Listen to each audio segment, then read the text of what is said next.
Welcome back, America. I'm Hugh Hewitt. Thank you for listening to the Hugh Hewitt Show. Sarah C. Bedford is with the D.C. Examiner, the Washington Examiner, and I have been reading her takedown of Bidenomics. Good morning, Sarah. How are you? Good morning. Thanks for having me. Sarah, tell us about the flaws in the Bidenomics pitch, which the president embraced the term shorthand for stagflation, American style, in 2030. What do you think? I think that Biden's entire economic pitch sort of relies on a lot of faulty claims about the economy and a complete distortion of his own economic record. He took credit for things that he had nothing to do with, really, like job creation and the fact that the unemployment rate has fallen. It was falling at a much faster rate before he took office. He blamed inflation, obviously a classic, on things outside of his control, and then sort of proposed more of what caused inflation, according to most economists, which is dumping more money into the economy, talking about, putting all these requirements on government funded projects, of which there are a lot more now, on using specific union labor, which makes these projects more costly, take longer. So pretty much everything he proposed has a lot of negative side effects that he didn't really get into, but there's a reason that only 34% of Americans approve of his handling of the economy. It's that he hasn't done a very good job, frankly. Sarah, when you see the president interviewed as he was by Nicole Wallace yesterday, do you ever see the networks fact check him in real time the way that they fact check the former president? Because it does seem to me that his claims on economics get incredibly bizarre very, very fast every time he opens his mouth about the economy.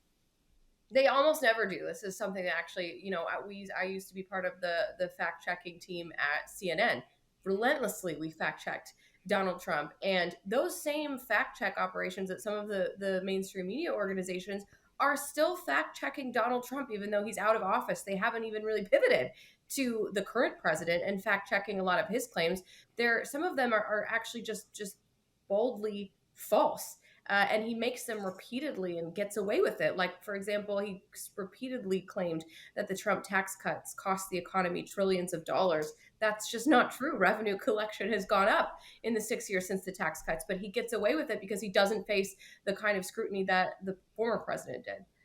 The one I hate the most is that he's bringing down the deficit.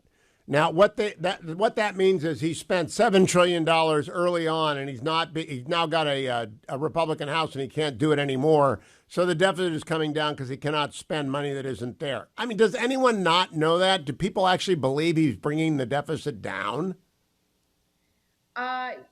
I think he's been gently fact-checked on that one, but even then it's not really portrayed as false. It's just portrayed as something that's lacking in context. But yeah, he's bringing the deficit down because COVID programs expired after he took office. The Paycheck Protection Program, for example, lasted 6 months into his presidency, and then it ended. He had nothing to do with the creation or the end of that, but it took money off the books and made it look like he's reduced the deficit dramatically, even though he's tried his hardest to blow up the deficit even more. He pushed for, double the spending that he's gotten, and his administration spent quite a lot, far in excess of what the economy needed to recover, or far in excess of the amount of infrastructure projects that the country has the capacity to finish on the timelines that money was allocated for. So to claim that deficit reduction has been a priority of this administration is sort of laughable.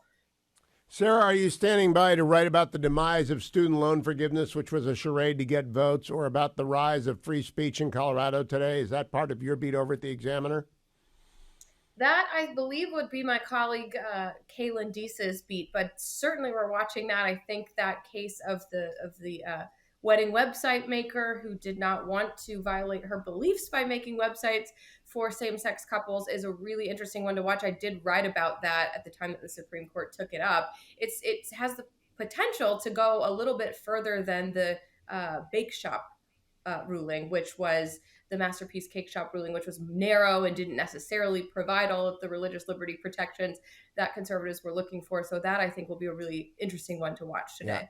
I want to give Jack Phillips won that case, but they didn't give him real relief. He was back in front of the Dragoons, or the Human Rights Commission in Colorado not long thereafter. This time, I think Neil Gorsuch is going to write this and take aim at that body and the whole idea that speech can be coerced. It's long been, it's been established constitutional law forever, but the progressive left will be upset. Do you think we're going to get any dissents as ridiculous as Justice Brown Jackson's dissent yesterday?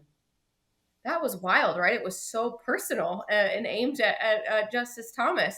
You don't see that a lot. I think, the affirmative action case having to do with race was so fraught. And, I've seen a lot of speculation. Obviously, there's no way to know. But some of the opinions earlier this week was potentially a way to soften the blow. The Voting Rights Act ruling, the independent state legislature ruling sort of helped.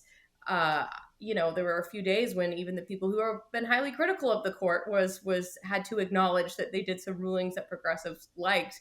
But I do think some of the dissents could be pointed in this website. Yeah. The Chief Justice was always going to rule that the way the Chief Justice did it was always going to be 6-3. I thought maybe Justice Kagan would own up to it. But the fact that discriminating on the basis of race is always wrong. Sarah C. Bedford, follow her on Twitter, read over at the DC Examiner. Thank you, Sarah.